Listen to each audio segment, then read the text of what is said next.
Hello students, my name is Mahira. तो आज मैं इस वीडियो में आपके साथ डिस्कस करने वाली हूँ cardiovascular second disease which is a angina pectoralis.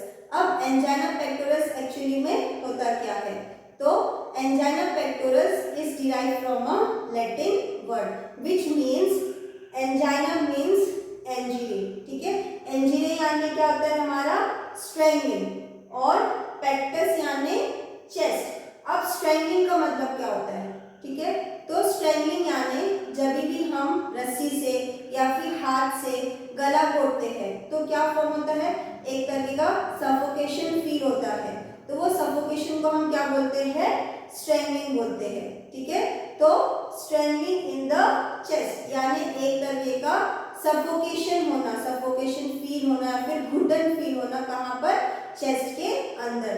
तो वो उसको क्या बोलते हैं हम? Angina pectoris. अगर हम डेफिनेशन की बात करेंगे तो angina pectoris is a heart disease in which there is a severe pain in the chest. ठीक है, तो एंजाइना पेक्टोरस क्या है? एक तरह का हार्ट डिजीज है जहां पर क्या होता है? सीवियर चेस्ट पेन होता है। अब वो सीवियर चेस्ट पेन कैसे होता है? यानी in the form of a suffocation और घुटन। ठीक है, इन द चेस्ट। अब नेक्स्ट क्या है, हम वो कैसे होता है या फिर उसका रीजन क्या है, वो डिस्कस करेंगे। तो फर्स्ट क्या हमारा? हार्ट। हार्ट क्या करता है? पूरी बॉडी के अंदर ब्लड सप्लाई करता है। वो ब्लड कौन सा होता है हमारा? ऑक्सीजनेटेड ब्लड होता है। ठीक है, तो अभी हार्ट को ब्लड पूरे बॉडी के अंदर पंप करने के लिए हार्ट को भी कुछ अमाउंट में ब्लड चाहिए रहता है। तो वो ब्लड कैसे पहुंचेगा हार्ट तक का? From the coronary arteries. ठीक है, तो कोरोनरी आर्टरीज कहाँ से आती है? तो वो आती है हमारी middle layer of the heart से। टोटल हार्ट की कितने लेयर होती है? टोटल 3 लेयर्स होती है। ठीक है, आउटर लेयर को क्या बोलते हैं हम? एपिकार्डियम। मिडल लेयर को क्या बोलते हैं हम? मायोकार्डियम। और इनर लेयर को क्या बोलते हैं हम? एंडोकार्डियम। तो मायोकार्डियम फर्दर कैसे डिस्ट्रीब्यूट होगी? हमारी कोरोनरी आर्टरीज के अंदर। जब भी वो कोरोनरी आर्टरीज क्या करेगी? ब्लॉक हो जाती है या फिर नैरो हो जाती है। अब वो ब्लॉक और नैरो क्यों होती है? Due to the fat deposition. Fat deposition हो गया या फिर प्लग फॉर्मेशन हो गया, कहाँ पर? इन द कोरोनरी आर्टरीज के अंदर। तो एक तरीके का क्या फॉर्म होता है? सिम्पटम फॉर्म होता है, जो किसमें होता है? हमारा चेस्ट पेन के अंदर, यानी सिंपल एंजाइना पेक्टोरस। अब मैं एकदम सिंपल फॉर्म में बताती हूँ कि एक्चुअल में एंजाइना पेक्टोरस होता क्या है। तो एंजाइना पेक्टोरस यानी एक तरह का सीवियर पेन होता है, किधर? हार्ट में या फिर चेस्ट में। सो हार्ट, ठीक है, हार्ट क्या करती है? एक तरह का ब्लड सप्लाई करती है थ्रू आउट द बॉडी। कौन सा ब्लड होता है? वो हमारा ऑक्सीजनेटेड ब्लड होता है। लेकिन हार्ट को भी ब्लड चाहिए रहता है पंप करने के लिए। तो वो ब्लड को, हार्ट को ब्लड कैसे मिलता है?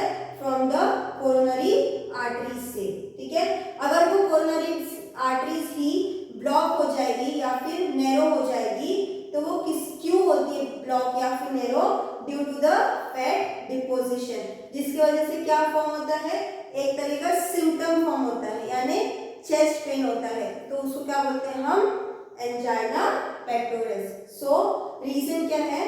व्हेन हार्ट मसल्स यानी myocardium which is the middle layer of the heart doesn't get sufficient blood or the oxygen due to the narrowed or the blocked coronary blood vessels, यानी जब भी हमारी coronary arteries को इनसुफिशिएंट amount of blood जब उसको मिलेगा तो उसकी वजह से क्या फॉर्म होता है? एक तरह का सिम्पटम फॉर्म होता है, जिसको हम क्या बोलते हैं?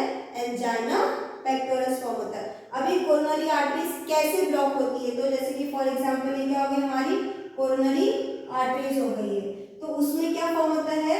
एक तरीके का प्लग फॉर्म होता है। ये तो उसकी वजह से क्या हो जाती है? हमारी आर्टरीज जो है वो नैरो हो जाती है। तो उसको हम ऑलरेडी उसको अनदर नेम क्या बोलते हैं? हम एरेथ्रोस्क्लेरोसिस। वो फर्दर हम आगे नेक्स्ट उसमें देखेंगे कि एरेथ्रोस्क्लेरोसिस क्या होता है, या फिर वो ये एंजाइना पेक्टोरस कैसे कॉज होता है, या etiology, etiology of the angina pectoris, या फिर what are the causes that cause angina pectoris. So first is age. तो कौन से एज के ग्रुप के पीपल एक्सपीरियंस करते हैं एंजाइना पेक्टोरिस. तो फर्स्ट है फीमेल के अंदर एट द एज ऑफ 55 और मेल के अंदर at the age of 45. Next is unhealthy diet, यानी जब भी हम जंक फूड कंज्यूम करते हैं या फिर हमारी डाइट के अंदर सॉल्ट का इंटेक ज़्यादा रहता है तो क्या होता है हमारी आर्टरीज के अंदर एक तरीके का फैट डिपोजिशन होने के चांसेस रहते हैं. तो वो भी क्या कॉज करता है हमारा एंजाइना पेक्टोरिस कॉज करते हैं. नेक्स्ट क्या हमारा लैक ऑफ एक्सरसाइज. अब खाने के बाद में हम क्या करते हैं एक ही जगह बैठते हैं, यानी डे टू डे लाइफ में हमारी एक्टिविटीज नहीं रहती है तो वो भी क्या होता है एक तरीके का कारण होता है एंजाइना पेक्टोरिस कॉज होने का. So next is the smoking. Again smoking यानी टोबैको कंजम्पशन. जब भी हम टोबैको कंजम्पशन होता है तो वो क्या कॉज करता है हमारी आर्टरीज के जो लेयर्स रहते हैं या फिर जो वॉल्स रहते हैं उसको डैमेज करते हैं. ठीक है, उसके वजह से भी क्या होने के चांसेस रहते हैं एंजाइना पेक्टोरिस. नेक्स्ट क्या है history of the heart problem. History of the heart problem यानी जब भी हमारी फैमिली के अंदर किसी को हार्ट प्रॉब्लम है या फिर हार्ट अटैक डिजीज है या फिर कोरोनरी आर्टरी डिजीज है तो वो जनरेशन टू जनरेशन क्या होती है फॉरवर्ड होती है. तो वो भी एक कॉज है किसका एंजाइना पेक्टोरिस का. नेक्स्ट इज इमोशनल स्ट्रेस, यानी हम जब भी रोते हैं या फिर स्ट्रेस लेते हैं तो वो क्या कॉज करता है डिस्टर्बेंस इन द हार्मोन्स. तो वो भी क्या है कॉज है एंजाइना पेक्टोरिस होने की. नेक्स्ट इज द ओबेज यानी मोटापा और overweight is also one of the cause for the angina pectoris. So this all are the etiology of the angina pectoris. Hope you like the video.